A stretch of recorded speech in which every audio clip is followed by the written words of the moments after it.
slide. Do you know where the afters is?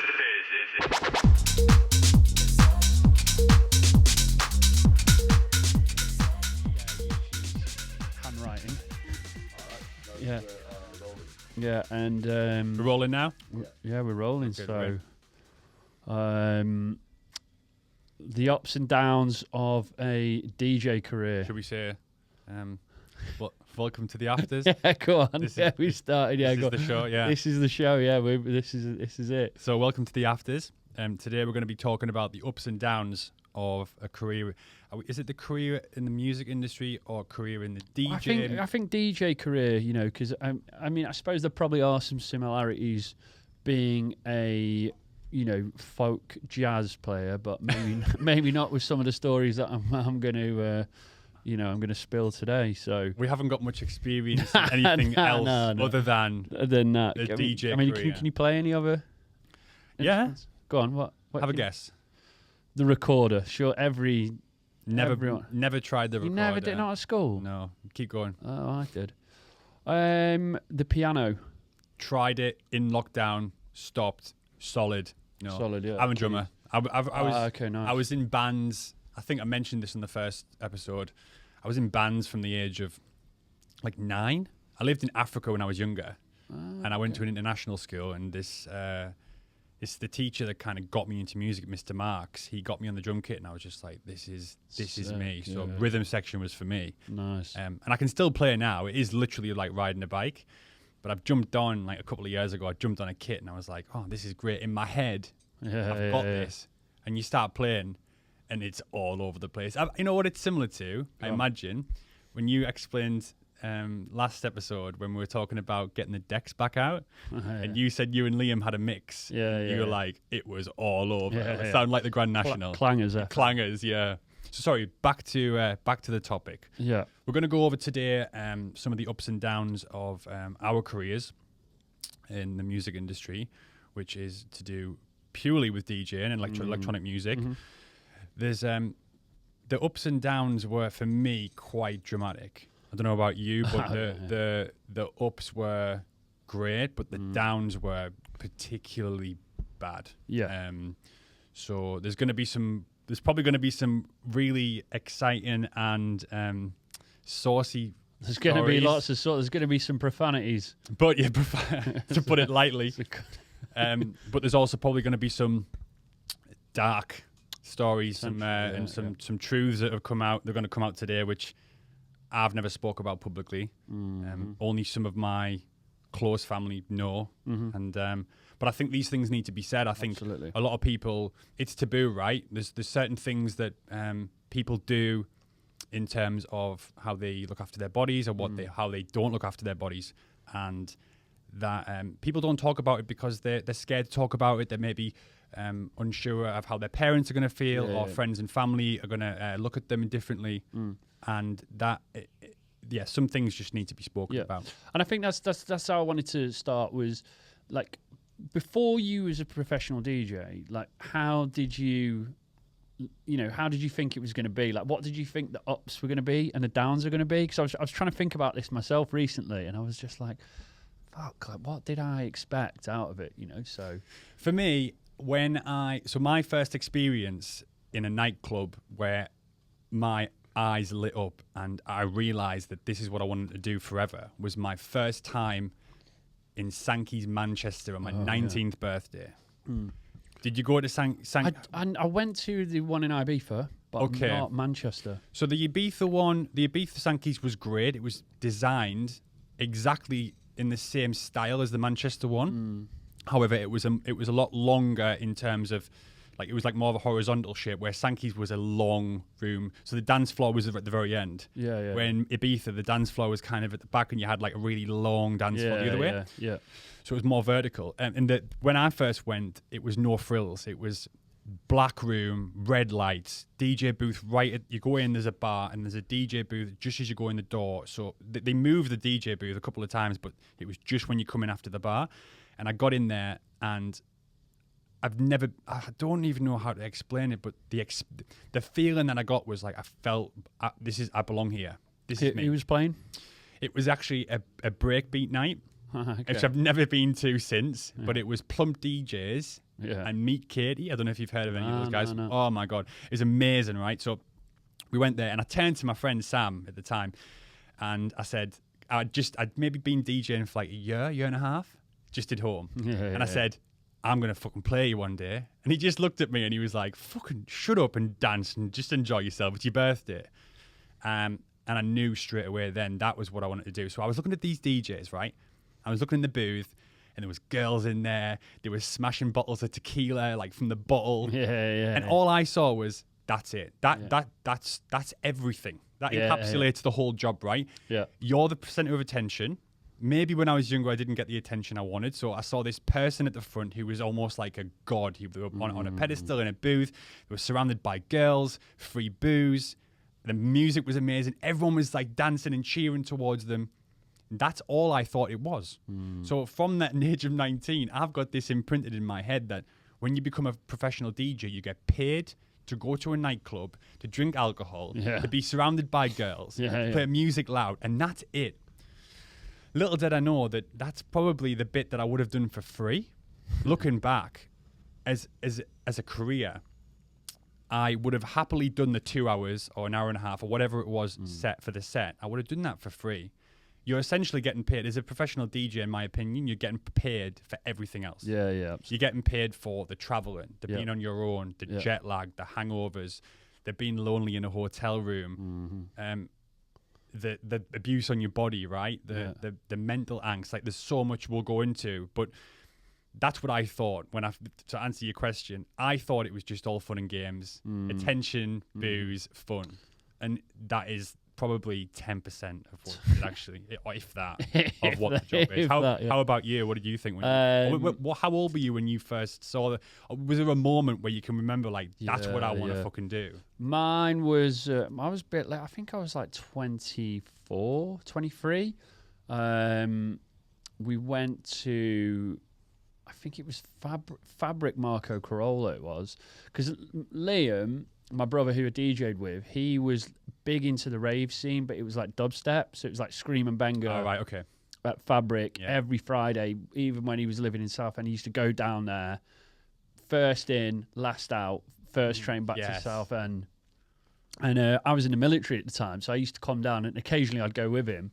And then he was like, he started listening to Corolla, and he's like, oh, you know, give this a listen. And I was like, yeah, this isn't too bad. So then we went down to Fabric to see him play, and that was it. Yeah, it was just the sickest set. Off my chops on the beans. And it was like one of the best sets I'd seen, and that's sort of when I decided I wanted to learn to play. So you actually started wanting to learn after the experience? Yeah. Right, okay. I it's quite hard to think back, now after all the abuse. It's like to pinpoint it, but I think I'd watched Corolla, and then we were like, we wanted to play because we were going to friends' houses who was DJing, and when we lived in Southend, there was this like little clique of DJs, and we used to go to this night there called the Sun Rooms. They used to do like once a month, and it was really cool. There was like all the cool kids there, and the DJs looked really cool, and that's sort of what I wanted to be a part of as well. I think definitely for the ego side of it, and then I think most of us. I mean, I don't know what the kids are thinking now, but DJing always comes with that. What people think is... It's a status. Yeah, it is, yeah. Yeah. You get all the drinks, the travelling, the girls and stuff like that, but, that is a very small part of it. And also, it isn't even that. So, like, getting the girl... Let's just go back to getting the girl. Like, it never really happened. Like, In terms of, for me... Not as much as I thought it was going to, that's for sure. You're usually too fucked to do anything anyway. And as soon as you finish... And that's it. Then no one gives a fuck about you. And you turn around and you're like, oh, ladies, remember I was the DJ from earlier? And they're like, who? You come out with a booth. It's almost like there's this force field. You come out the booth, and the next guy that's on, they're just like, But yeah, I think so. That's interesting that you wanted to aspire. You were aspiring to be a DJ after that experience. Roller. Whereas for me, I already started. I got the influences from a family member of mine who was a DJ, and so I remember getting my first decks. I remember last time I didn't even speak about this. No. I think there's still quite a lot to go in depth about for yourself. Yeah, absolutely. But I got the CDJ 400s on tick. Like 12, nice. The first USB ones. Yeah. With the tiny wheels. The tiny wheels, blue light or red. I think they were red light. You can get blue or red light. The first USB ones, and I remember getting them. I had no money. I was working. I was working for Barclays at the time. I was working for the bank, and I was on like a really low wage for what I was doing. I can't remember that. I might have been in corporate or the branch, but I wasn't earning much money, and I think I got this like 1,200 quid loan with Barclays for a low rate, but I got it over like 3 years, and I was like, this is so much to pay. I was paying like 30 quid a month or something, or 40 quid a month, and I was like, this is too much, but I got it. Didn't have anywhere to put them, so I had this tiny little. It wasn't even a TV stand. It was about a foot high. That's all I had to put them on, right? So I got the flight case with it as well. The flight case went on that, so give it another few inches. And I was kneeling on the floor on pillows, mixing on the floor. That's how I learned. So like I remember going back from Sankey's back home and just getting the decks on and just mixing. Yeah, after you'd been out. After I'd been out. That was the best time. Well, no, I'd come back from Manchester, so I lived in Newcastle at the time. Oh, fucking So we'd been up all night. Yeah, got straight home. One of the mates is obviously designated driver, devastated. Yeah. Got us home, got straight on the decks, and I think I mixed for like 16 hours. Yeah. And it was the most, at the time, I didn't want to do anything else. I was going to work to just pay off this fucking loan to go back and mix every night. I remember my uncle he's a producer as well, and he told me, sorry, I'm digressing a little bit here, but he said, if you want to learn how to mix properly, choose 2 tunes and don't download any other music for like weeks. And that's all I did. What tunes were they? Do you remember? Yeah, it was Ra Funk by Pryda. Do you not remember that tune? No, it was such a good tune. And it was something like, I forgot the other one. It'll come to me. But anyway, it was a Pryda tune, and it was something else. It was something like underground techno tune. But I mixed those 2 tunes religiously for like weeks and weeks and weeks. And I was hooked just on these 2 tunes. And because I could only use the 2 tunes, I spent so much time on the effects. Now this little, is it the DJM 400 had like 6 or 7 effects on. And I was just practicing, and my uncle came around to check me out, and he was like, oh, show me a few things. And I was just on 2 tunes, so I wasn't focused on tune hunting. I was just focused on the effects and the mixing of these 2 tunes. Getting that reverb right in. But getting the echo and like practicing getting the echo on, and then knocking the filter out and getting it back in time, and all that stuff it was fascinating to me. So after that, so I'd come back to that Sankey's experience. After that, all I wanted to do was go to clubs and see DJs. I didn't really know anything about the artists I was going to see. That event at Sankey's in Manchester was booked by a friend for my birthday as a surprise. Okay. So, and at that point, I didn't really know anything about artists because I'd just been mixing these 2 fucking tunes for like weeks and weeks and weeks. But anyway, that's how it started for me, and that vision of what it is to be a DJ was very skewed, and I didn't find out till much later, which we'll come on to. Yeah. But back to what you were saying there. So how from that point, how did you progress into? Because obviously you and Liam did amazing. Moving to eventually getting signed to Watergate and all that stuff. We'll come on to that, but. What was the next step for you from that very, very early stage? Like, how did you go in from Marco Corolla to then saying, I want to do that? Yeah. What was that process like? So I think after that, then we started going out quite a bit, and then we got our first set of decks. What were they, the decks? I can't remember what they were. Vinyl or CD? Nah, CD. I'd learned to play records later on in my career. But I will have to ask Liam what they were, but I can't. They were just some. I think first we got like a little tractor one that you plug into the computer. Oh, they're awesome. The controllers. Yeah, but just like a super cheap one. They're amazing. And then we got some CDJs, and I remember ours was similar to yours. We had an ironing board in my living room. I did the ironing board as well when I had friends round, so we had like a booth. Yeah, the ironing board, the classic. Nothing wrong with an ironing board. No. And then, so then it was like my vision of like being a DJ, being out in the crowd, ups. I don't think I ever thought about like where it would lead, or I don't think when I started I ever thought it was gonna end up traveling around the world and stuff like that. I just thought we just wanted to play out, just have fun. Yeah, anywhere, just enjoy that party. And what we started doing is recording mixes and then sending them out. Like I was spamming everyone, and just like, hey, anyone who had like a pair of headphones and the profile pic on Facebook, I would like message, inbox, hey, we'd already chosen the Willers brothers because it was, obviously me and Liam were brothers, so easy. And I was like, a mix that we've recorded, and that was sort of it. Then that was sort of our in once we got that lucky break, which I think it talked about obviously on the last episode, but that was sort of our in then, and that was the break into the scene. I've got a really sorry to jump in there, but on that tip about sending demos out. Yeah.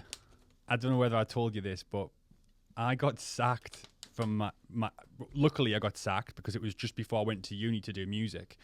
But I got sacked from my job on Christmas Eve. Mm-hmm. Well, I didn't get sacked. I actually got told that I'm being suspended, but they were going to fucking sack me, right? I'm not going to say which company it was. But I got sacked because I was using the Franken machine. Do you know what a Franken machine is? Nah. So the company, I assume this is how it works. A company buys a machine which you then put envelopes through. So if they're sending 20, 30, 50, 100 envelopes out, or maybe even more each day, you don't have to go to the post office, buy a fuckload of stamps and then put the stamps on. You just put an envelope through and it digitally scans on their system how many scans you've done. So basically every time you put an envelope through there, it charges you like 6 pence or 12 pence or whatever it was at the time for like a second class stamp. So it basically stamps your letter in your office. Okay. So what I would do is exactly what it's so funny when you said that. I said, I've got to jump in there. I would go on Facebook and I would find out all the promoters in the UK, promoters, people who are running parties, people who I saw selling tickets, everyone, right? And I'd go on Facebook, jump in the DMs. Hey, my name's Jacky. I've got a new mix. I even made fucking artwork for it and all sorts. Tech house bangers. Here we go. Had Jack Morn, and it had like rockets coming out. It was all black and white. We'll get it up at some point. And then I'd print off the front of this cover for the mix with their ink. So obviously I was using their ink. Hundreds a month, hundreds. So maybe 50 to 100 a month, probably. And then I'd frank all the letters. So I'd frank a fuckload of letters. So you're sending letters out? Yeah, no, like packages, like letters like this big with a CD in a plastic case with the front cover with a little note of who I am, what I've done, and where I've played. Wow. Do you used to write who you supported? So like, I played at Sankey's in the bar at 4:30 before close. I played a digital in Newcastle. My mum and dad were there. So basically did that, and then they found out. Did you get any bookings from that? Did you get any replies? I got the Sankey's show. That's how you got...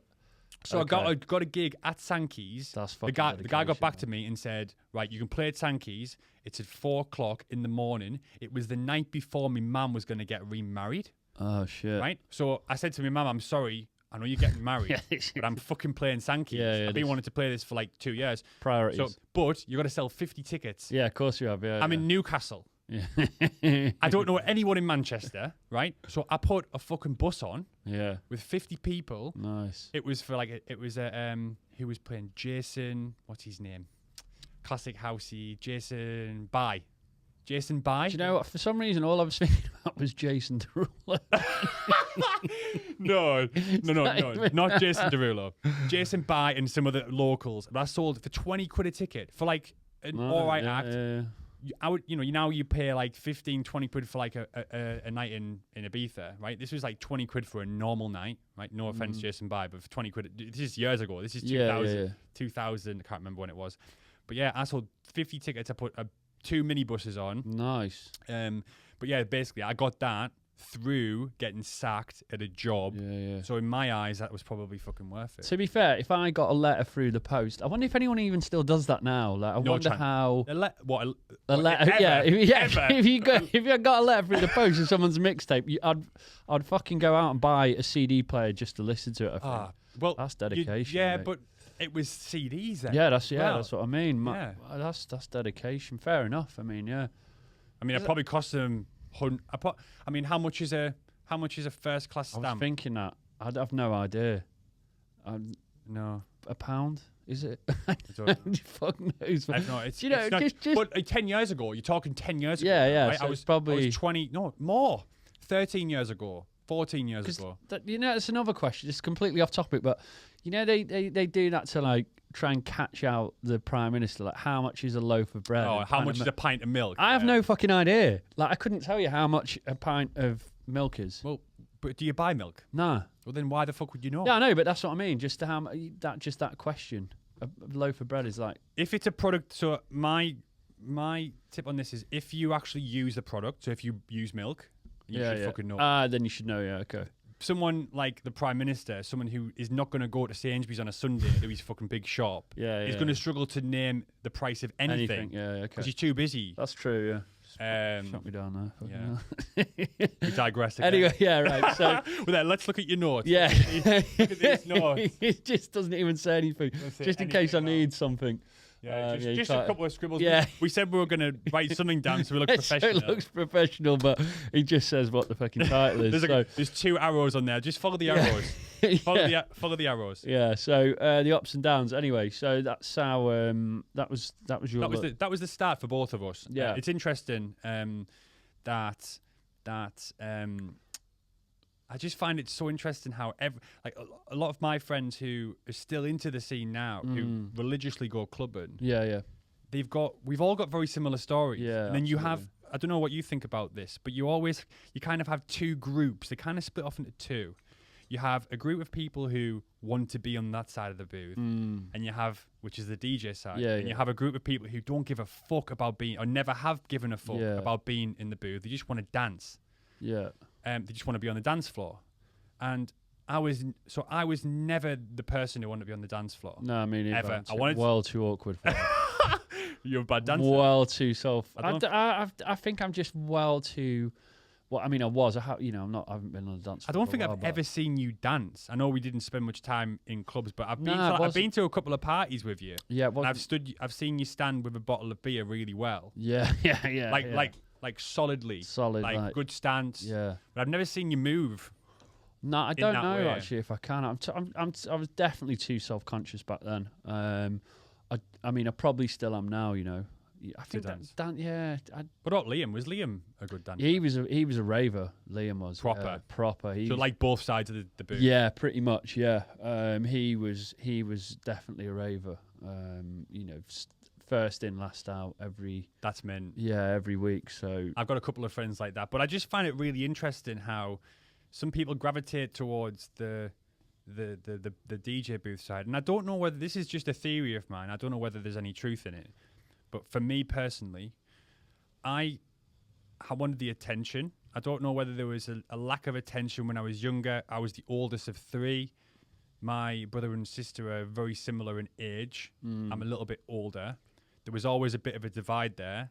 My dad worked away when I was younger. My mum was so busy trying to go to uni and stuff. I don't know whether, and this is no knock on my parents or anything, they did a great job.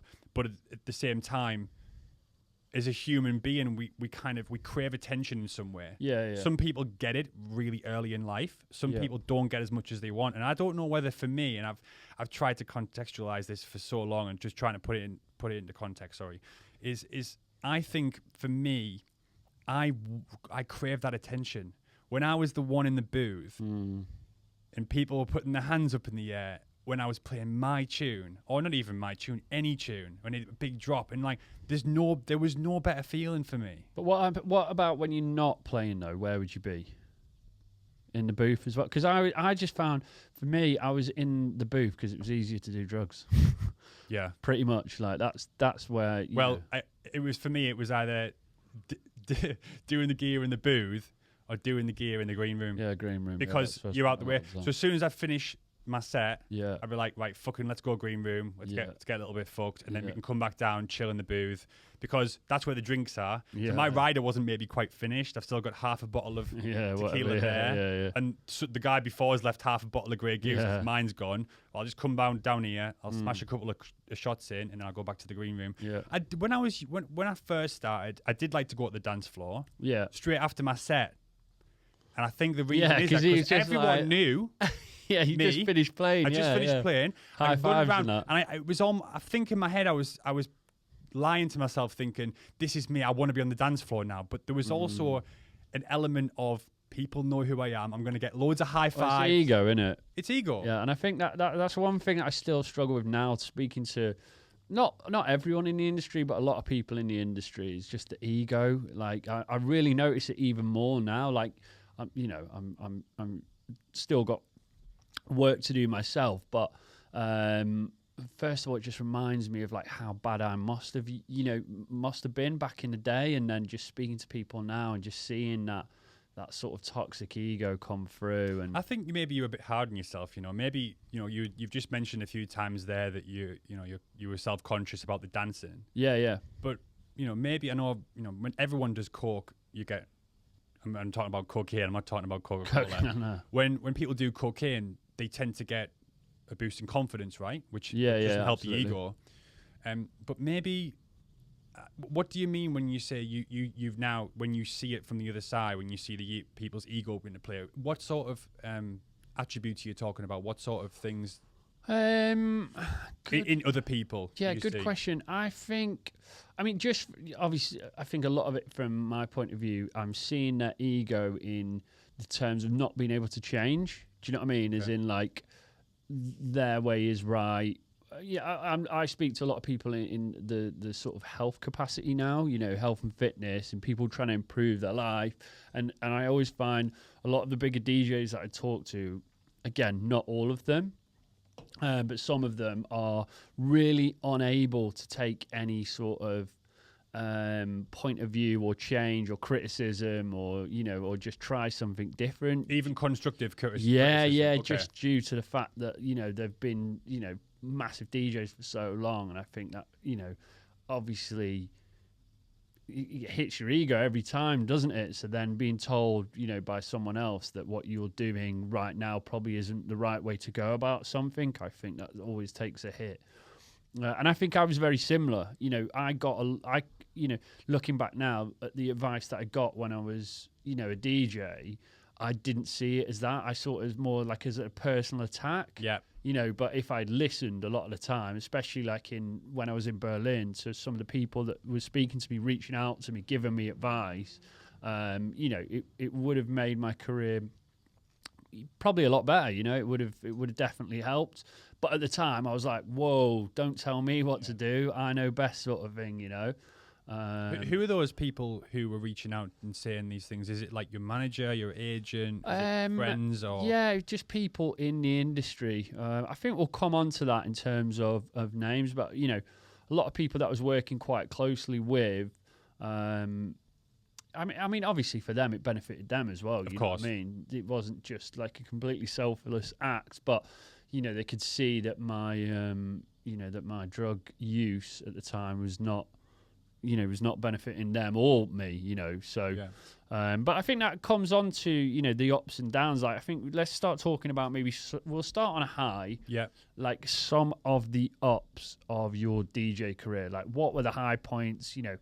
What were the expectations? What was the reality? And then also, like, what can people expect? Especially, like, if there's any up-and-coming DJs listening to this, like, starting with the ups, like, what can they sort of expect from a career? Well, first of all, I know we are going to be talking quite a lot, not in a negative way about the career, and we are going to go into the highs now, but to any aspiring DJs listening to this, anyone who's even thinking about that sort of career, fucking go for it. Yeah, too right. Yeah. It's one of the most amazing experiences of my life. I wouldn't change one thing. Yeah. Even though we're going to go into the downs, the highs were amazing. I mean, where do I start? Maybe the first high, the first time you felt like, the first up, you was like, yeah, I'm a DJ. I probably would say, well, the first time I was a DJ, I actually still worked at Barclays Bank, okay?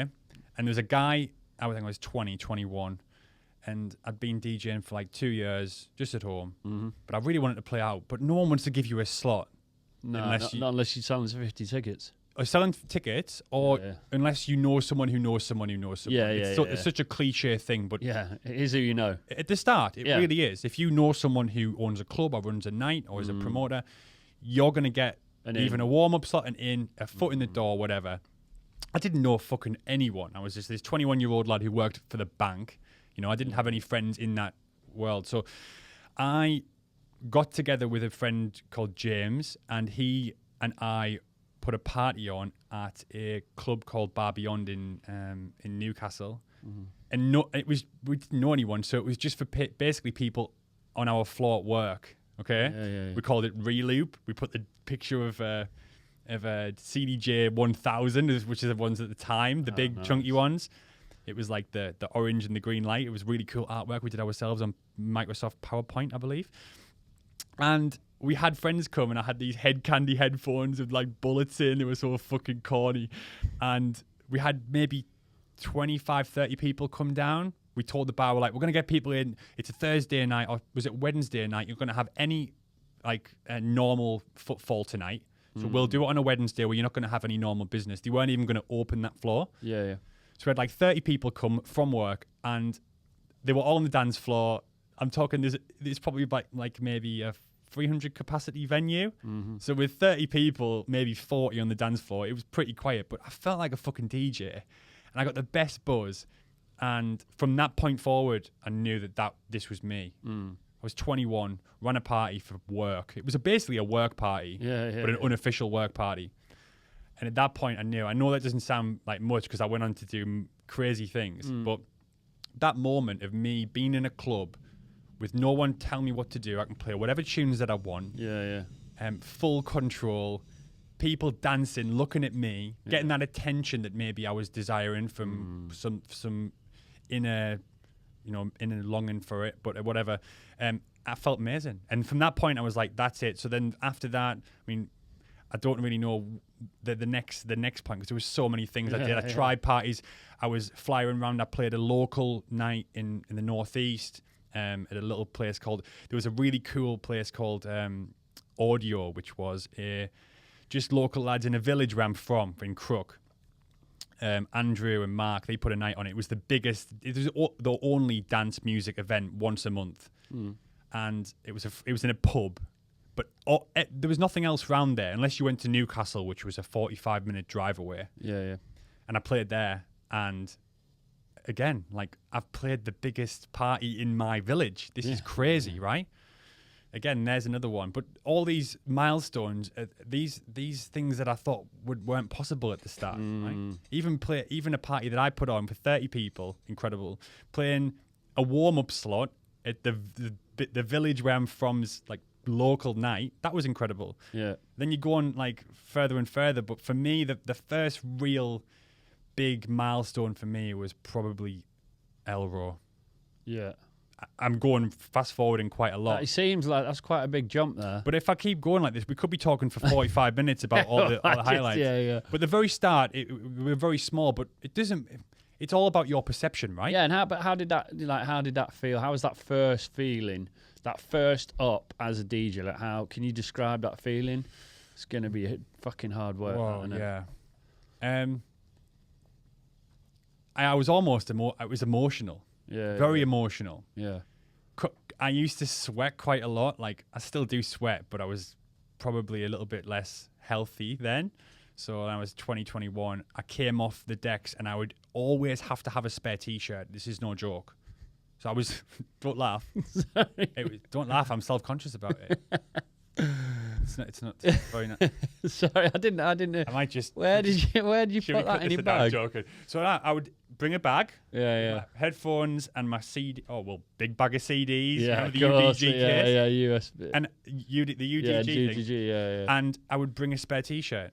And I'd come off those 2 gigs. I remember coming off both Same of them. colour though, the T-shirt. Oh no, completely different T-shirt. Yes, everyone's like, what? I had like 4 T-shirts when I was like 21. Yeah. So I come off absolutely ecstatic. People coming up to you at that point. Oh my God, that was amazing. Yeah, high fives round. High fives, Let's have a shot. I've got you a Yeah. drink. Can we like? Yeah. It was so for me. I would just say emotional. I would actually be emotional afterwards because that attention for me was priceless. Yeah, because I'm quite interested to see if any up and coming DJs listen to this, like how did they get there for, like how are people getting their first gig now, and how is that feeling for them? Oh, you know compared to how we compared had to, and then obviously when we have guests and we're asking that same question to people who probably did it 10, 20 years before us, because it'd be interesting to see how like that generation has changed, especially nowadays with like instant gratification. Like I wonder if DJs, first of all, how are they getting that first gig, and then secondly, like how are they still feeling? Do you know what I mean? The same. Well, do you know what I find? I think probably the process is in terms of a timeline. I've spoke to artists who are maybe 10, 15 years older than me, who I now know well, and they probably, not probably, they went out to clubs with not even they didn't have CDs. They go out to clubs and they would stay next to the booth, and they want to meet people. Yeah. They have to meet the person, networking, air quotes. But that was what it was like, right? For us, it was less contact, right? So we were still speaking on social media platforms, but we were sending demos out. Yeah. Now I was still there. I was still going. We were going to Egg every week, I think, before we got, so. But before, so there you go. There was still an inkling still of a that. little bit, yeah. But now, for me, you see the parties that are on. They're in most of the parties now are like 15 headliners. It's 60 quid a ticket. Yeah, people aren't going to stand by the booth. You know, there's I don't know what the rate of clubs are now that have closed, but there's small clubs, 500-600 capacity clubs, they're fucking dropping like flies. So just going to a club to network is not as easy as it used to be. And I wonder if they still doing the I mean, I don't know why I say I'm wondering. This would be fucking so easy to find out, which I will find out. We will find out. Yeah, we will get the facts on this show. Yeah, but for the selling tickets, and it's funny because mine was exactly the same. Yeah, how about you? It was very similar actually. I'm trying to pinpoint the very first gig. Again, luckily I took notes. Fucking notes, man. Fuck that off. Oh, mate. Because again, this information would have been easy for me to get, but again, I think very small gig. Well, I tell you what. Let's go to the Egg. How long were you DJing before? Because I knew you guys were very regular at the Egg in London. Yeah, second most listed DJs there. You knew that fact. Fucking hell. That's a Christmas one. Oh, yeah. Have you heard of the Egg? Yeah. Second most DJ. Just in case. Okay, so how long was it since you were DJing at Egg? Okay, not too long. Okay, well, let's use your first gig at the Egg then. How did that feel? So that was selling tickets. So that was sending a mix out. Someone called Lewis, he gave us our first real break, and we had to do a DJ competition. I'm sure it was in Vauxhall on a Wednesday when we won the competition, but what we didn't know is then you got to sell the tickets. Same. We were only living in Southend, so coming up to London wasn't like a Newcastle to Manchester, but we did the same. 50 people sold the tickets. You get like £5 cut. Oh yeah, you get a cut. Yeah, you get I remember cut. That. Yeah, it was like 20 quid a ticket. Or 15 quid, you get 5 quid, whatever it was, and we brought loads of people, and we played in the loft at Egg, and it was fucking unreal, mate. Yeah, absolutely loved it. It was. Describe was it emotional? Was it exciting? The thing is, it was hard because I'm pretty sure I think I'd started doing gear by that point, so I think I probably had a fair few lines and a fair few drinks in me, but it was great. Yeah, I just thought this is it, isn't it? The thing is, when you talk about like that, the ops and stuff, like I never thought it would have gone any further. Do you know what I mean? It's like you would have been happy if you were just cruising at Egg, playing each Friday. Well, yeah, but you get to that point. Yeah, I was for a period of time. Okay. Yeah, it was and then you start thinking, eyes light up. Yeah. And that's pretty much how it was. Like that first gig at Egg was great. And I remember because when we was in Southend, like that for us was such a big step as well. Because I think we'd played a couple of local gigs and a few bars and stuff like that. But to actually play at Egg, which was like one of the clubs we wanted to so early on, that sort of, you know, I think then we started to think, yeah, actually, like, you know, we're not too bad at this. So you're very modest about that. Like, see, where for me, I was like, I can fucking do what he's doing. Yeah. I remember going around Hartlepool, a place in the northeast, going into pubs. I went into like a Lloyd's, and I went to the bar. Can I speak to the manager? I just went to Hartlepool in my car. Yeah, I've been in this pub before, and I went, can I speak to the manager? And he came out. This is just a normal pub playing pop music. And I went, I can do what he's doing. I'll charge you half price. Did you? To get a gig. And he told me to fuck off. Yeah. But I was super confident that this is what I wanted to do. Whereas for you obviously rose to success just as well, but you seem to be a lot more comfortable with just like, let's just see where this goes. Yeah, I think I was saying that I was still on point. Like, I was messaging everyone all the time. Yeah. Do you know what I mean? Like, it was similar. When I was working for Essex University as like a health advisor for students, yeah? Most pointless job ever because no fucking students want to know about their health and fitness. Nah. And all I would do is I'd just sit at the computer messaging people non-stop, you know? But I was very on point with that. And I think that is... I love that, you know, in terms of any career, you know, especially in music. Hustling, man. Yeah, it's hustling. I love that side of it. Just like, you know, something I'll talk about now, like the career that I'm at now, like, you know, that hustling phase. I absolutely love it.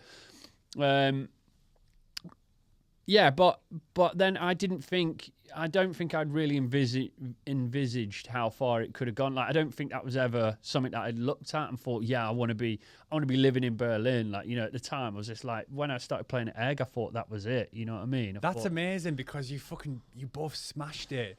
You got signed to like the best label for you guys in Berlin. Yeah. You moved out there and you guys killed it. So like, I just find it amazing that you guys are just so, I don't want to say laid back because you were saying you were hustling like fuck. Yeah. But you never had that vision of like, I'm gonna be fucking where he is. No, it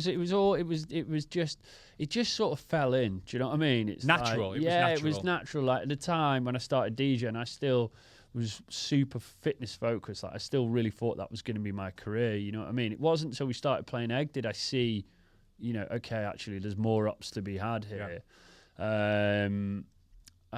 Yeah. So I think like like the ups we can continue with, but then I think let's just talk about when did you face your first low in the music career? Like we'll come back to ups, but I think, you know, how far was it into, you know, the career when you had your first like, oh shit moment? This is a moment which I know this straight away. I don't even need to think about this. This moment I think stuck with me for the rest of my career. Now, to other people who were involved in this, I'm not going to mention any names, but just to give it some context, when this happened, it was for these people who were involved and said the things they said about me. I don't think it really meant, they didn't think it had the impact that it did. It was like an off-the-cuff comment on social media. But for me, it stuck with me after that, and I feel like that affected my psychology and career the whole way through. So I'll tell you a little bit about it. I was playing a very popular night in Manchester, really big party. I won't mention the party. There's no need to mention names. But I got a video taken from my manager who was there, posted it. I did an edit of 2 or 3 tracks, like a mashup thing, and it went off. It was great, right? The video was class. Someone commented on that video to say they can't believe they're letting people play this shit at X party, right? And then on Twitter, it went off really, really badly. And I don't even use Twitter. I had Twitter, but I never used it. Yeah. And then another really big brand, one of the biggest brands now, who record artists playing with people all around them, I won't mention who, they commented and said, someone commented and said, it would be great to see him play at this thing. And those guys replied back saying, this guy will never fucking play for us. What? I want to find out who that is afterwards. I'm not going to mention it, but It really got to me. What year was this? 2017. So I'd signed to Defected in 2016. I was 2 years. I was playing Elro and Defected. I was kind of really rising through the ranks. Okay. Yeah. This is my first debut show at this big party. And this big brand on Twitter had said, "Fuckers, aren't they, man?" And then obviously as soon as they said it, because they have thousands of followers, they all liked it and commented, "Who the fuck's this joker?" People who hadn't even heard of me were commenting. So from that point on, right, I kind of leaned into my alcohol and drug taking when I was going to gigs. So my venom was ketamine, right? I did coke now and again, but ketamine for me was like it numbed me to a point where it was almost, for me, having a line of ket was like having a beer. And I know that sounds mad to people who've never taken maybe ketamine or drugs, but in the music underground music scene, there's a lot of it. There's a lot of it, and it's very normalized. Yeah. And so when I was going to gigs, I was getting very self-conscious. After this event? After this event, because I'd done this. I'd gone outside the box. I did something. Also, can I just fucking add, the video is awesome, and it went off. Have you still got it? Yeah, I'll send you afterwards. It'd be good to maybe even get that up. No, I don't think so. I don't know if I want to go there, because the people involved will, they know who they are. I don't want to mention names. But anyway, what I'm saying is, after that moment, I started to be very self-conscious about my sets. And because I was doing that, I was going to gigs. Before I was getting to the gig, I was already pissed. I was going to the artist meal, getting whatever I wanted to eat, but like drinking fucking loads of cocktails, going back to the hotel room, still getting fucked in the hotel room, going to the gig. And this was, like I was saying about the ket, it was numbing me. It was numbing my thought process, and also dampening down the self-conscious psychology I had because of that event. And that 2018-19, that had continued on. So every time I go to a gig, I was the guy who, like... So this is where the Jacky persona really, you know what I mean? That, do you think? Yeah. Yeah, you know what I mean? You know the Jacky, the one that, like, we all knew sort of thing. And that, most likely, 2017 was a really pivotal moment for me. What I was trying to say at the start was, to give it context, I don't think the people involved really meant any malice. Like the brand who did comment, they did. But the people who were just like, who's letting this guy play? It was like an off-the-cuff comment. Yeah, it was just like trolls. It was just fake. Keyboard warrior shit. Right? They didn't really sit there and go, I'm going to fuck Jacky's psychology up for the next 4 years. But it really did affect me. No, but I don't think I wasn't thinking about that moment. I was just more self-conscious about the tracks I was playing. Are the crowd like responding to this well? What should my last tune be? What should my opening tune be? Because the opening tune that I played going forward, I always got worried about because if I didn't get a big response off the opening tune, I'd get flashbacks of that moment, right? So from that point, that was probably a low point for me, and that had a really big domino effect going forward. Because it's funny you say that, actually, about the social media. Like, social media, we weren't really that good at it anyway when we was DJing, especially in Berlin. Like, there was never any videos. So there's no videos anyway. But I do say this to some people sometimes, like, one of my close friends, quite big, gets like a bit of trolling. Do you know what I mean? And I just said, haters are going to hate. But it's interesting to hear you say that, because this, like, again, I know it's not from when I was a DJ, but someone commented on one of my posts the other day, and he put shit cap, turkey teeth, what a melt. And I was like, I didn't even get my teeth in Turkey, you cunt. I got them done in London. That's amazing. But I just commented a laughing face, but... You've got to let those... See, now... Well, that's what I was going to ask you. Like, now, two questions there. Like, now, how would you have felt about it? And then number two, like, how can, like, people in the scene, especially up-and-comers, like, deal with... Like, how would you deal with that now? And how would you... what would be your advice to any up-and-comers who face something like that? Because I think, like, trolling and stuff is fucking... It's outrageous. It's even worse now, do you know what I mean, than it was back then. I'm probably sure some cunt's going to message 100%. Yeah, you say you teeth of shit. So, anyway, and I'm wearing another shit cap. Oh, fuck's sake. Next time, no cap. Right. So in terms of how I would deal with it now, I have got... I think because of my sobriety from this year, I'm clearer. I'm more confident in myself. I'm still don't get me wrong, I'm still self-conscious. We all are to some degree. To some degree. Of course, I'm better than I was. Yeah. I think as humans, we're always healing, right? Yeah. And we're always going to be healing no matter how much mindfulness we do or whatever. Yeah. But in terms of how I dealt with it then was, like you said before, it was obviously it was a personal attack, but that person was just listening to a tune that I played, right? Yeah. They were attacking me, but it was the tune. Yeah. It's not even was it your tune? No, it was. There we go. It was a mix of like a vocal of someone that everyone knows. Yeah. And then another artist's tune that everyone knows. It was like a bit of a mashup edit. It was all right. It wasn't fucking anything special, but it was perfect, and it was apt for the area that I was playing in. Right? Yeah. So again, all this, someone who's looking at that is taken completely out of context anyway. Yeah. At the time, I looked at it as a really personal attack. Yeah, okay. I thought that my self-worth was fucking like everyone, and also because that brand commented, my thought process was everyone in the world is seeing this. Yeah. But that's not true. There was a lot of people seeing it then, but not everyone in the world was seeing it. But I was very, very defensive about it. I took it very personally. And I saw it as a personal attack.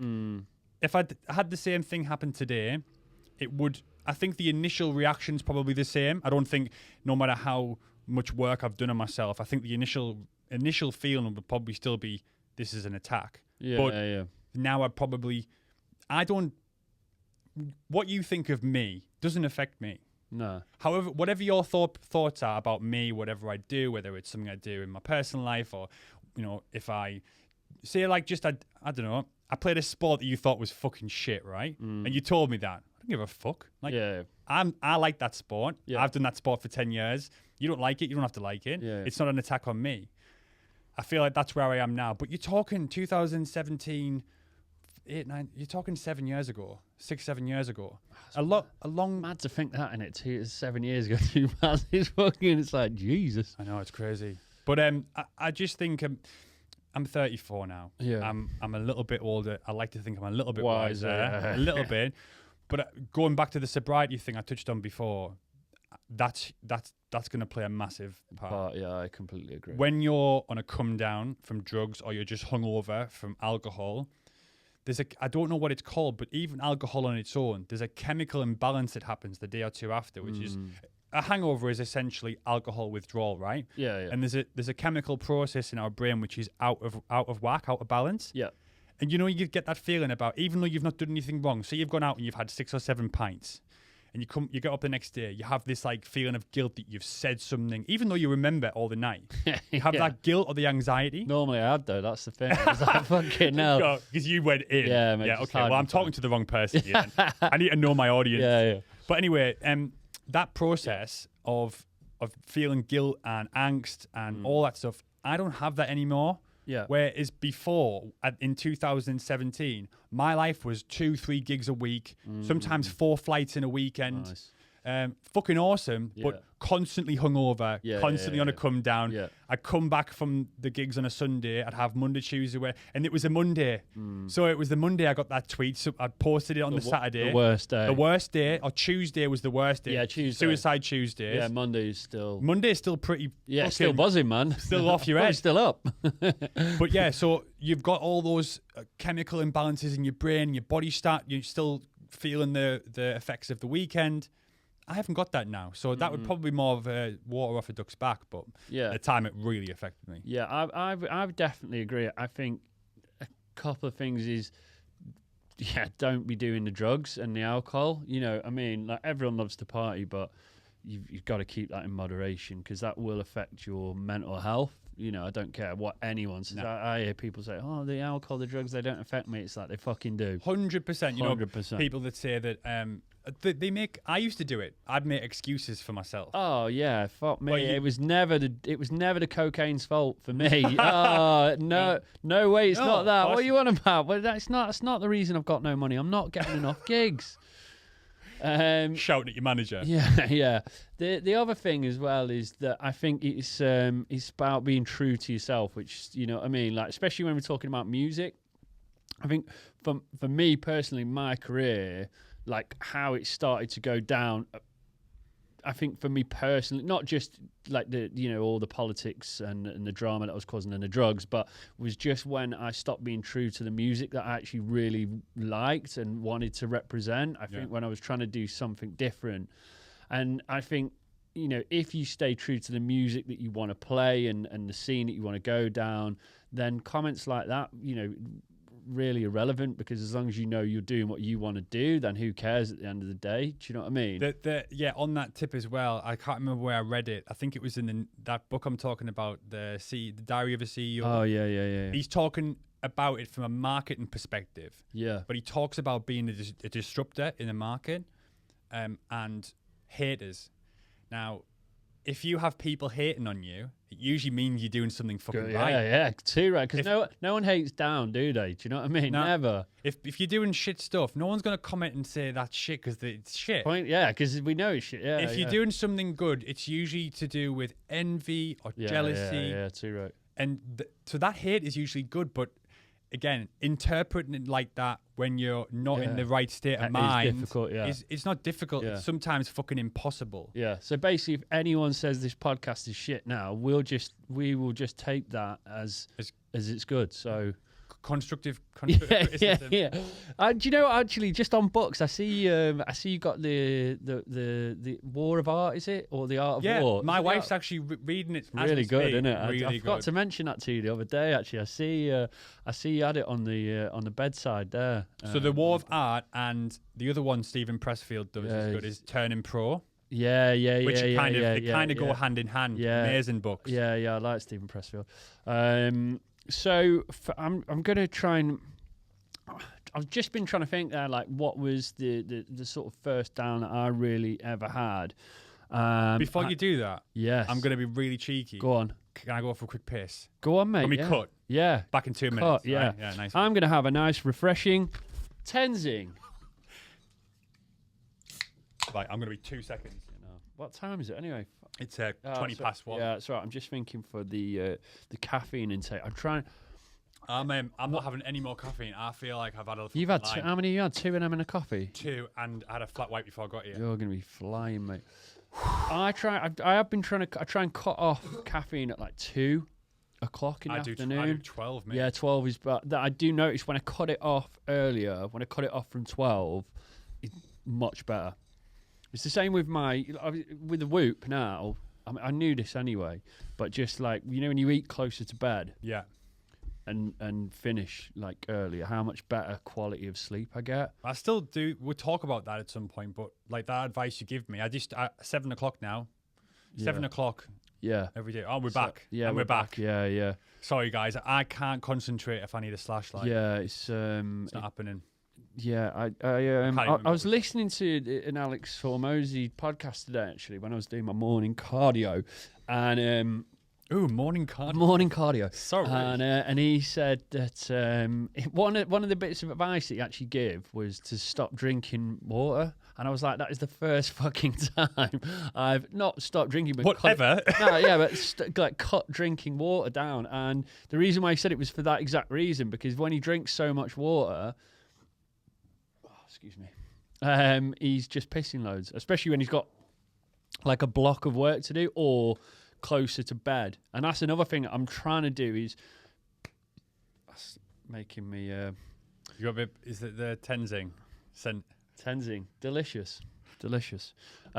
It's and especially when you're going to bed, is stopping drinking water earlier. Well, there's the 3-2-1 rule, isn't there? Yeah, go on. 3 hours before, no water. Yeah. 2 hours before, food. 1 hour, no blue light. Food first. 3 hours for food. So if it's at 7 o'clock for food, 8 o'clock, no water. Yeah. 9 o'clock, no blue light. Yeah, no blue light. So journaling, reading, and that's a really good way to switch off. Yeah. But what we're about to talk about was I just give my spiel about one of the low moments. Yeah. So I don't think we even. Yeah. So I'm going to go on to my first low moment as a DJ, and we had I think it was our second international gig. We played in Romania for Otti, who I'm still really close with, and top bloke.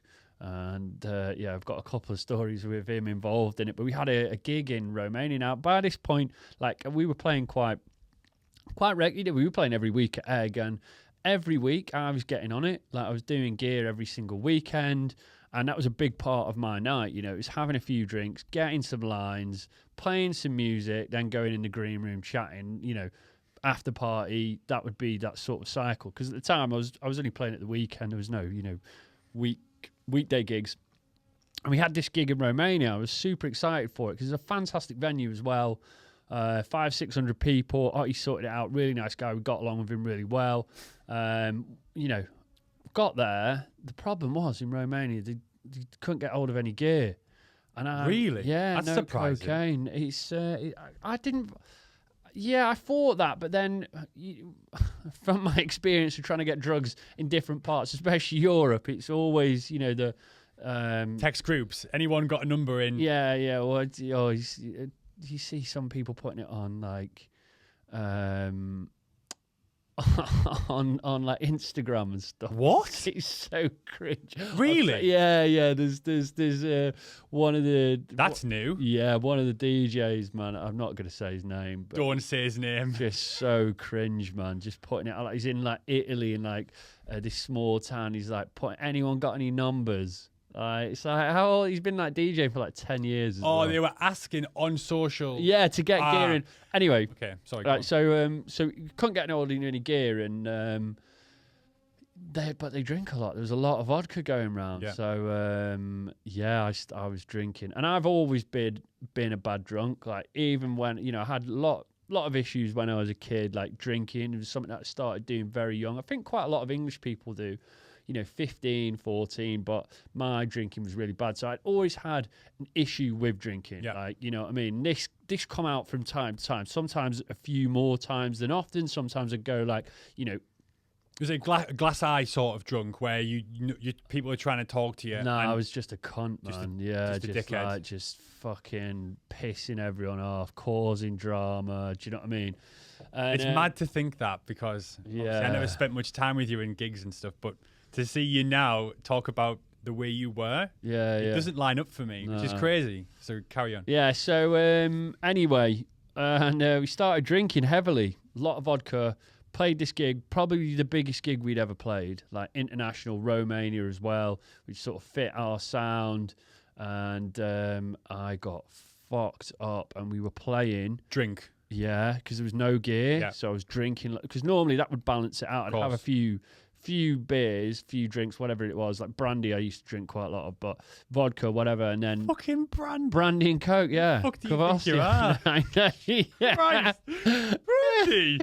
Yeah, that's what we were drinking. That's what gets cracked out by the grandparents at Christmas. Yeah, I know. Interesting. Yeah. So anyway, I was fucked up, and nothing to counter that out.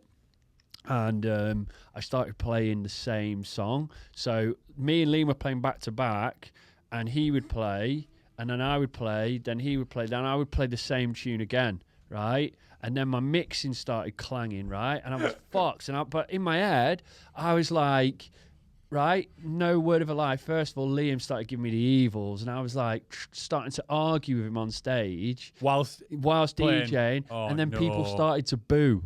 Right, and and the crowd was like getting proper aggy, like it was a fucking disaster. We got pulled off, right? Man. And I was kicking off, right, on these massive Romanian bouncers who got me out. Like, he was just like, got someone else and got us off.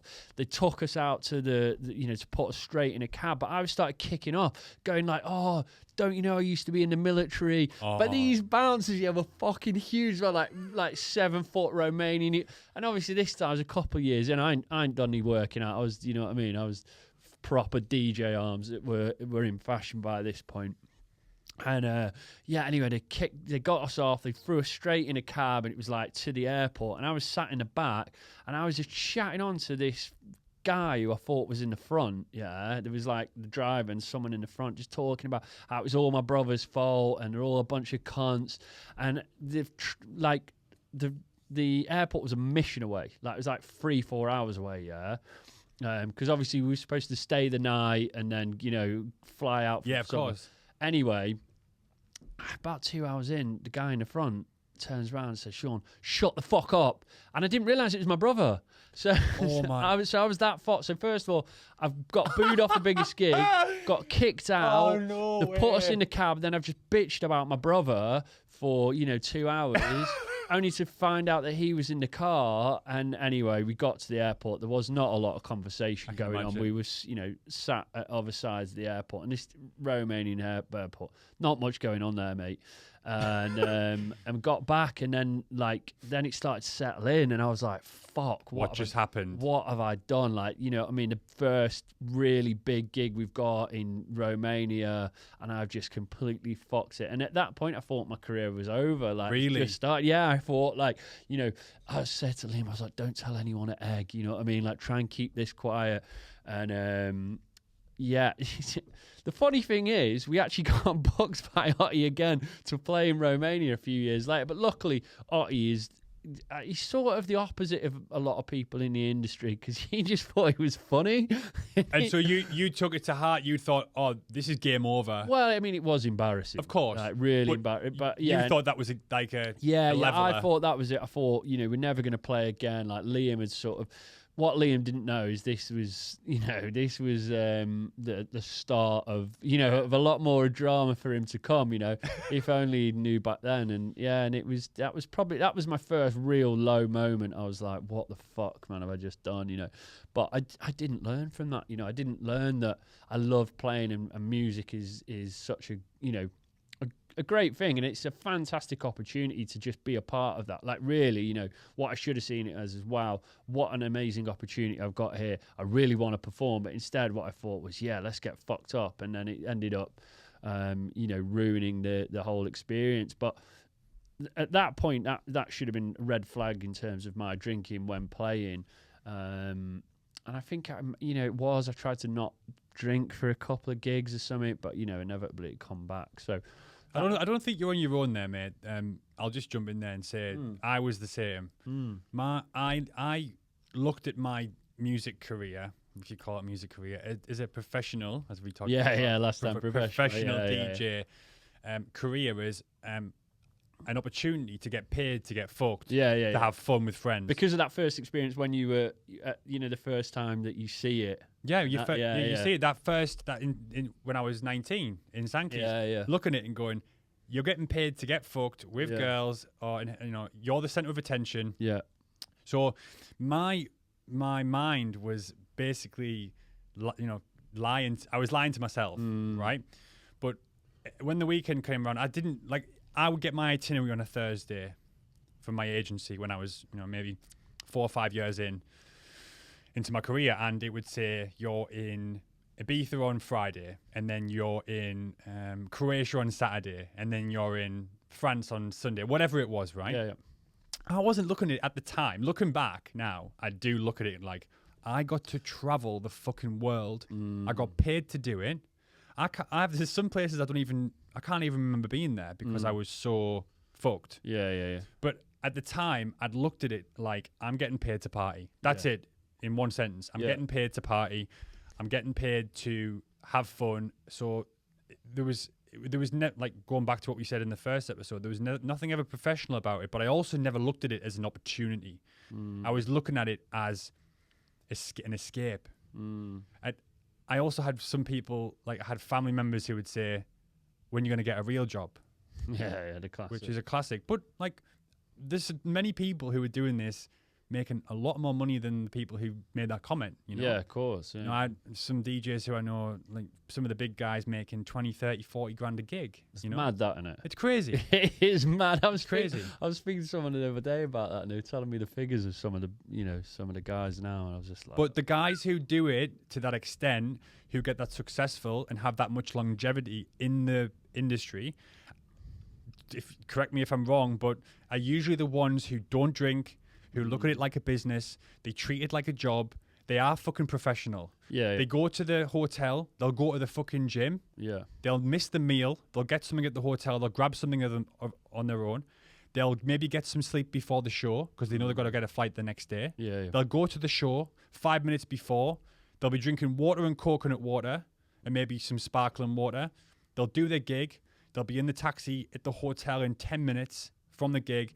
They're back to the next gig or back to the airport. That's the people who have longevity in this business. Because that's one thing I was going to ask you. Like, I always felt like quite a lot of pressure from, like when you're at that sort of middle ground where you're not quite there in terms of like being a bigger artist. You're playing, like for me, playing like 200, 300, 400 people cap venues. Still sick. Yeah, still sick. But I felt like there was always quite a lot of pressure when really on a lot of the times I did just want to do like a fucking in and out. But when we get there, especially for me and Liam, like we were known for, partying and stuff. And then you get there and then they're like, right, you get in the cab, he's like, we've already got the packet in. Here are the fucking drinks. And I was like, oh, but I wanted to come out 5 minutes before my set. Like, well, that's gone out the window. Do you know what I mean? One step even further than that. Sometimes I would get in the taxi to the hotel. Yeah. And the promoter would text me, go, Jacky, it's all sorted. Top drawer in the desk in your hotel room. So I go to my hotel room. The gear was already there. I'm like, fuck's sake. Yeah. It's in your face. Yeah. And when you're back to what you just said, when you're known for being that party Sean, party Liam, the Willis brothers are in town. Let's fucking have it. Right, Jacky's coming. Let's have it. He's gonna go to the after party and go to the after party. You feel like you're gonna live up to that every time. Yeah. So you've maybe got a 5% of your brain going, your logical brain going, we should probably just go in. Yeah. It's a local one. I'll dodge in. Yeah. I'll play. I'll have a little bit of it. I'll maybe have one drink after the show. Yeah. And I'll be home. And you get there and there's so many yes men around you. I don't know what you were like in terms of your friends and people who are around you. We haven't touched on that yet. No. But my circle of friends were friends, of course, but they were much more yes men than I thought they were. They were there to egg me on, to enable them to party. Yeah, I had a free drink. I got the gear and all that stuff was all included. And that's quite a dark part to talk about. We probably need a longer episode to talk about this. But that's probably another battle in itself. Dealing with people who are more acquaintances, who are out for themselves. Yeah. Leeches almost in a way. There's plenty of them. There's so many, and you don't realise until you're out of that. Until situation. Now, and I'm looking through my phone book and like, well, I haven't spoken to any of them fuckers since I left. 90% of the people. Yeah, more than that, mate. Probably. Yeah. Okay, so let's go back up to another up. Yeah. Yeah. See what we're doing here? One down, one up. Yeah. Oh, that's funny you said that. We used to play a drinking game called One Up, One Down. Well, how'd you play that? Well, I'm going to tell you because you're obviously now in sobriety. Yeah. So I'm not going to, basically, once you know the rule of the game, you can't play the game. So I'm going to tell you because I don't... okay, we're not going to play... No, we're not going to play. So you're not spoiling anything. So basically, let's say there's a group of 6 or 7 or 8 of you, all at pre-drinks or at the afters. Yeah. This game was actually usually played at the afters, everyone getting fucked. So you have to have a drink in your hand. And when it's your go, you have to say one of 3 things. You can say 1 up. Yeah. Sorry, that's wrong. Two up. Fucked it already. Yeah. So I haven't even had a drink. Tenzing. Off me up the tits. Yeah. 2 up, 2 down, or 1 up, 1 down. Right? You have to say one of those 3 things, and the person who introduced the game will know which one of those is right. And you don't know. You just keep going around, and if you get it wrong, you have to have a drink. So you just keep drinking and drinking and drinking. It's where your hands are. So you got to watch people and you got to figure it out. So if I said 2 up, you got it right. So you don't have to drink. Or if you have like one hand like this and 1 down, you go 1 up, 1 down, and you get it right, and you'd be like, "What the fuck do you mean I got it right? I don't." And you've got to basically just observe and try and figure it out. And it just keeps going round and round. So we used to play a game. It was called Getting Really Fucked Up. As quickly as possible. Yeah, for as long as you can. Sorry. So anyway, going back to ups and downs. What was? Let's say, what was your, in your DJ career? What was the biggest? What was the biggest high? Not even achievement, I don't think. Like, what was the best feeling you had as a DJ? Wow, that's a fucking hard. You knocking some hard questions over yeah, here today. yeah, because I get to think about them now whilst you answer them. Right, okay, clever. So, I'm joking. I made notes. Made 3 notes and 2 arrows, which don't mean anything. So, I would probably say getting signed to Defected was the biggest thing. I remember I was looking through pictures on my phone. You know, you bring highlights up. Yeah, and I there love was that. a picture of me. You know, you do the obligatory signing the contract. Where this time I actually needed to. Most times before when I've done that picture, yeah, you just printed it off. You just print it off at home. You're like, you get your lass to take a picture. You're like, take a picture of this so I can put it on my social. In a suit. Just in the kitchen. No, it was usually in my kitchen, yeah. With the pen just next to it. Yeah, ready. So that picture of me signing that DFTD EP was amazing. Was it in the office? It was in the office in London. In London. I went with my manager at the time and in Simon Dunmore's office.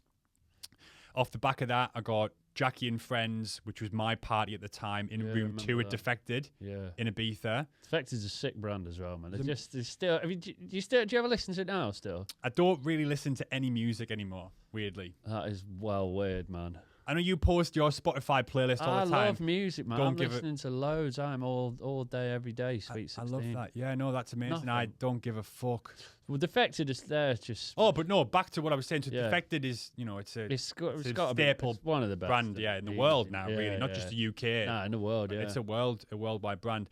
So I got like 13 shows that summer. Yeah. Was that like another little I got 13 shows that summer with Defected. Wow. I had seven Jacky and Friends and 5 main room. I opened the opening party with MK in the main room. It was fucking it was streamed online. It was fucking crazy. Where did you do Jacky and Friends in London? We did the first one we did was in. Did you do it at Egg? No, we didn't do Egg. We did Shoreditch. We did like a Jacky and Friends album launch, which was fun. It was with CR2. Okay. We did an album launch with CR2 in Shoreditch somewhere. It was opposite Jaguar Shoes. Do you know where Jaguar Shoes is? I don't know. Anyway, we did that, but Jacky and Friends, we did it all over. Yeah, I remember we did I remember the that. London one. We did in Fabric.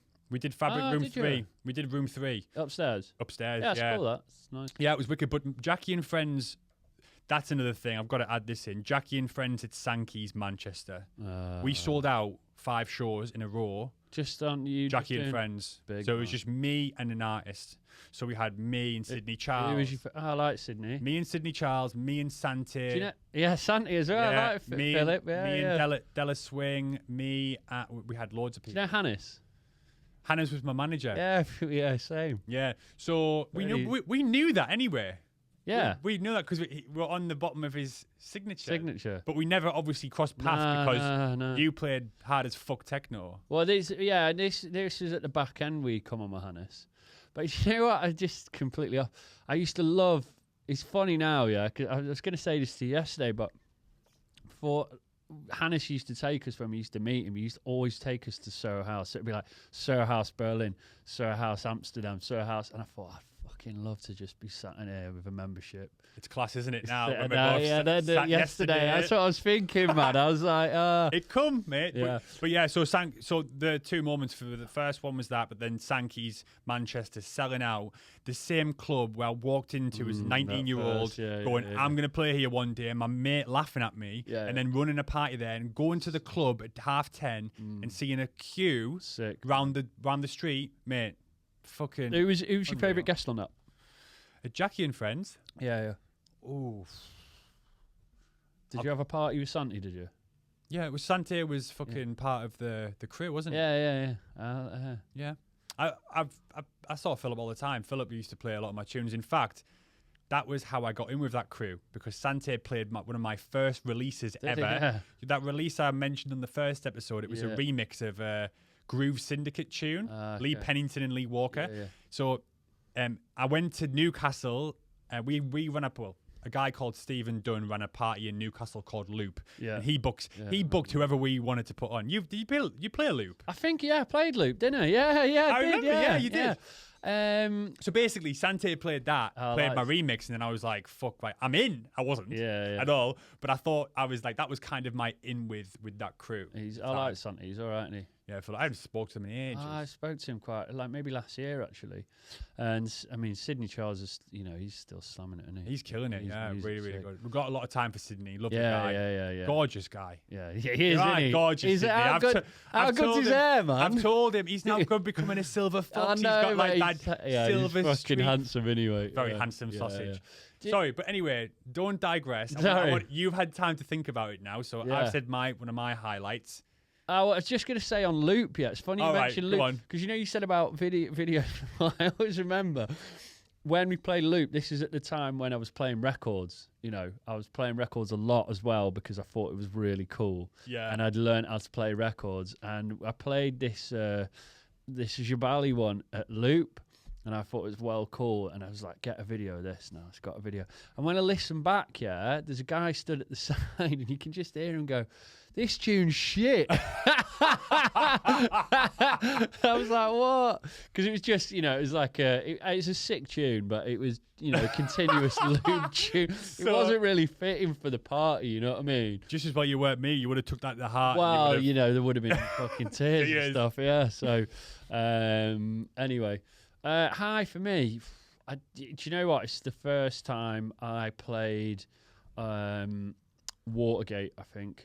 Well, not the first time, actually. I think when I played for Galoozi's vinyl only night at Watergate on a Saturday night, I think that was probably the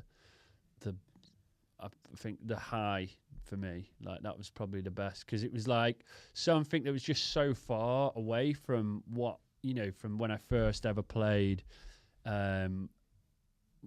I thought I was ever going to get to. And even though on the big scale of things it's not huge, I just think everything that represented, just being like two random English guys playing for Galoozi, he's like a fucking legend in Berlin, at Watergate on his like vinyl only night with who else was on the lineup? Symphy was on it. Who else? I can't remember. There's a few. It was sick. And we had like the big banner outside Watergate as well, with like the names on it. And that, Woody was on it from Heidegger. But that was wicked, man, because it was just, it really represented something for me then. Like, I've, not that I've made it, but it was, again, it was. But it will have been. Yeah, it was mint, man. It was really good. So I'd say that's probably the sort of high for me, I think. For this is what I want to get onto. We have talked about quite a lot on the topic of how difficult it can be in terms of the laws. Yeah. This is a high moment for you. So for any aspiring DJs or producers out there, explain to them how worth it that journey is to get to that point. That feeling that you got at Watergate, that was a pivotal moment for you. Yeah. Was it worth it? Absolutely, yeah. I mean, I think so. I think there's things that I would have done differently in my career, but then I wouldn't be where I am now. And I'm just like, now I'm in probably the happiest and best place I've ever been in. So that's because you sat with me. Exactly, mate. Exactly. So you're only human. Yeah. So, again, you can say in hindsight anything, can't you? Of course.